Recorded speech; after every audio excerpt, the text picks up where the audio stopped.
Hello you Gelli fans! Today I want to show you how I made this print, mainly with a marker that I used directly on the Gelli plate, and giving it a texture immediately afterwards, which goes so well with the tree that it actually blew my mind a bit. I am showing you a bit of real time here at the beginning so you can follow that mark making better. For the texture I am using a tissue paper. You can also do this with a cling film. But the paper obviously picks up more of the marker paint, so the effect is different.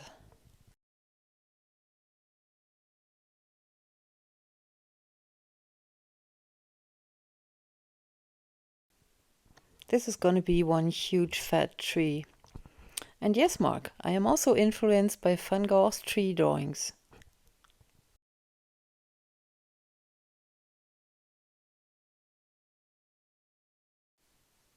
Creating some more tree stumps and such for the background. Here I almost waited too long, as the marker paint is really drying quickly. But you can always go over it again and repeat the process, which I do several times here.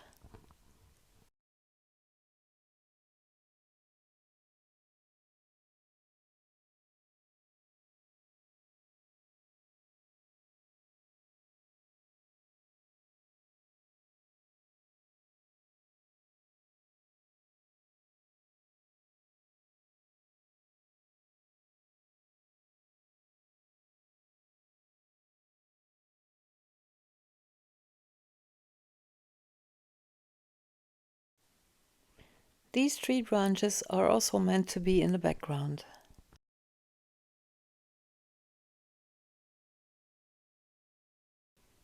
I am registering this with a paper underneath the Gelli plate that has the same size as the sheet I want to print on. To avoid shifting, I tape the plexi that the Gelli plate is sitting on to the paper underneath.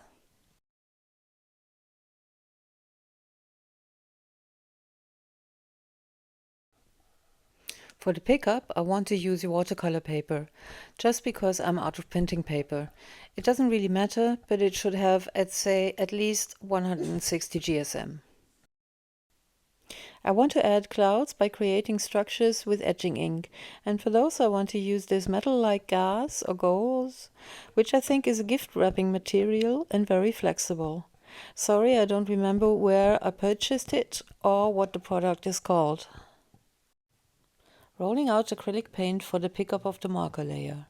If you don't want the white as a color in the background, you can use matte medium for pickup, but the medium stiffens the surface and therefore you cannot use colored pencils as well over it, and that's why I never use the medium. I have registered the paper as I prepared before, and while this is sitting to mingle with the first layer on the Gelli plate, I am preparing a cloud, like I would for a Collagraph, only in this case I use the cloud alone. I'm cutting the cloud out, noticing that a lot of mini metal pieces fall off, which I don't want my dog to breathe in accidentally or ruin the front side of my print or even the Gelli plate. I'm having a hard time actually to get it off.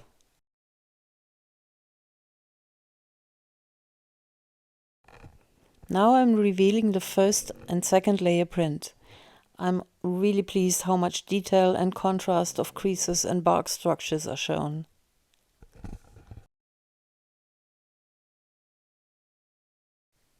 Now for the third layer with the etching ink. I am using a sepia because it will go nicely with the blue. I want to keep it quite light as not to cover too much of the blue, so it is merely the background. You should always roll it out for a while on plexiglass or glass, so that you have the color evenly on the brayer. Then you roll it out for quite a long time on the Gelli plate until it is even. And when I say long, I would guess 2 minutes at least. This is sped up and edited. Funny things happen here. Whatever was left on the plate from the marker we could not see, but the etching ink brings it back again. That's actually great for seeing where the ground and cloud structures should be pressed on. Now I'm pressing on a paper that is almost tissue-like. It was a soft paper that some clothes that I bought were packed in. You can also use any kind of softer paper. See how this paper takes it nicely?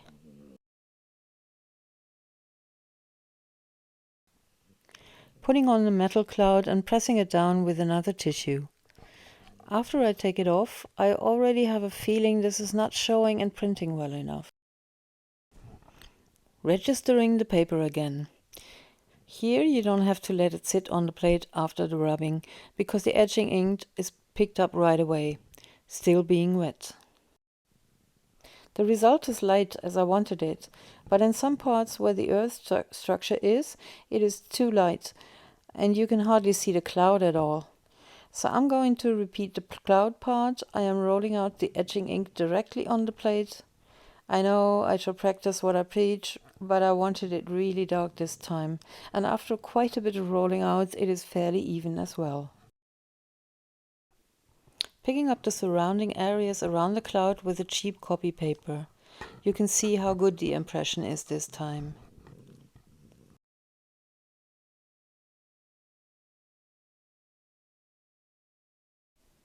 Cleaning the surrounding areas, and you have to do this with a little bit of oil on your tissue, then it's fairly easy. For the rim of the cloud, I am taking off just little bits with a camera lens cleaner dipped into the same oil. But afterwards, you have to clean the areas with a baby wipe, otherwise you can get nasty oil blobs on your paper.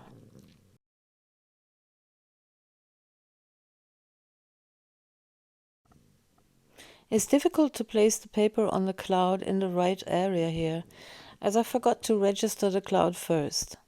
But it works okay. I'm happy with the result.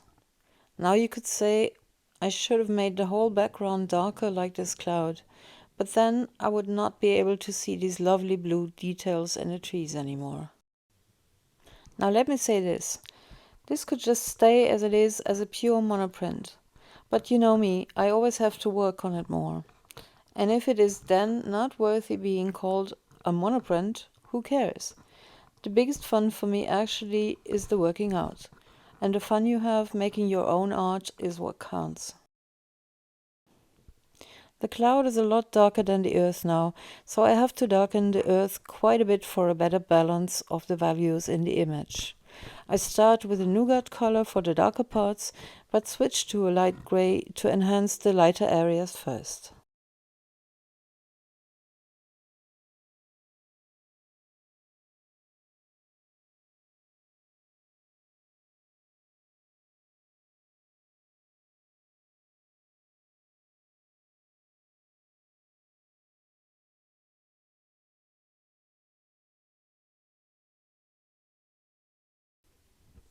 Now for the details on the trees, which I really have been looking forward to. Sometimes I can almost not believe what the colors and the techniques are giving me. This is so perfect for tree trunks. I try to change not too much, just the usual darker areas. I'm leaving the white spots. I actually don't know where they're coming from, and enhance them also. The tree has a light form of skin disease, obviously, which is sadly close to reality these days.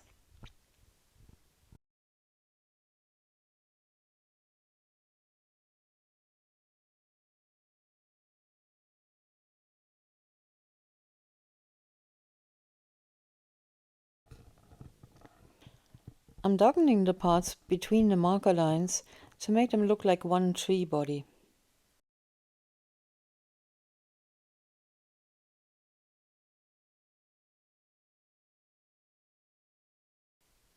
The lower sides of the trees I am making a lot darker. Sorry for the wobbling. I don't know why this always happens to me. Not concentrating enough, I guess.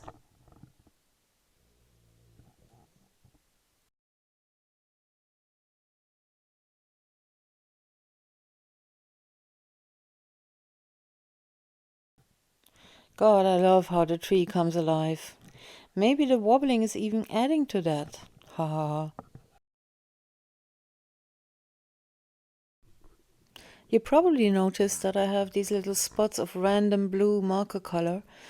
I should have cleaned them off the plate before taking the print.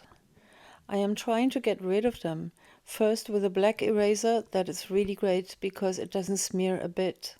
Then I go over it with a white pencil, but as you can see here, I lost a part of the subtle ink in the background, which annoys me even more now. I stop trying to erase these things and decide to care about them later.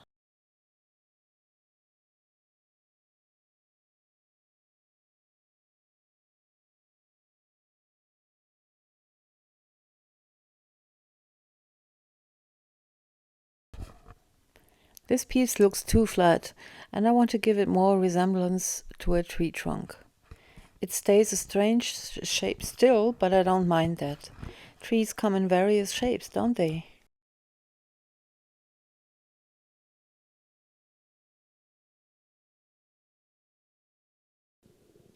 Here there is not much suggestion of bark shapes and creases, so I have to invent a few textures.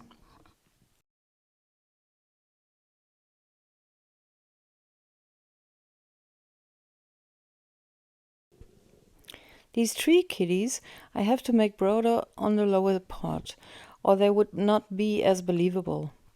Anyhow, not trying to change much.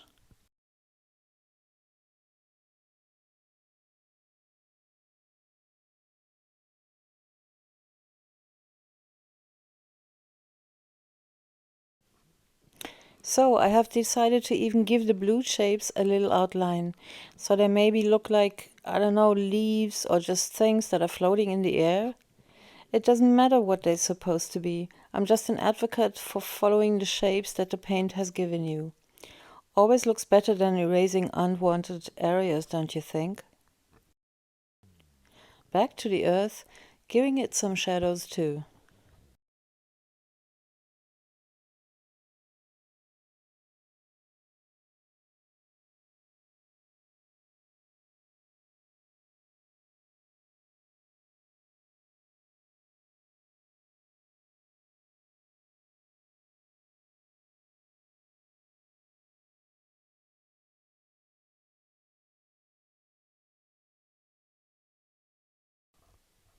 I am creating a sort of horizon line by letting the color fade in the upper direction, like I have done on the left side.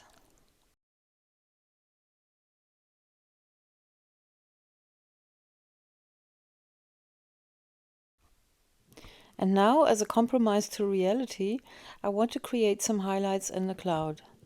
I am not sure whether I really like this. Sometimes it's better if you have a few parts of the picture realistic, like the trees, and leave other parts more abstract. It creates a contrast that is all the more interesting. What do you think? Tell me in the comments if you like. So I stopped here and called it a finished piece. Hopefully I have kept some of the original print feel. Hope you liked it and you feel inspired to try these techniques too. Ask me anything in the comments. I'm really curious how you like this. And I'll see you next week. Bye.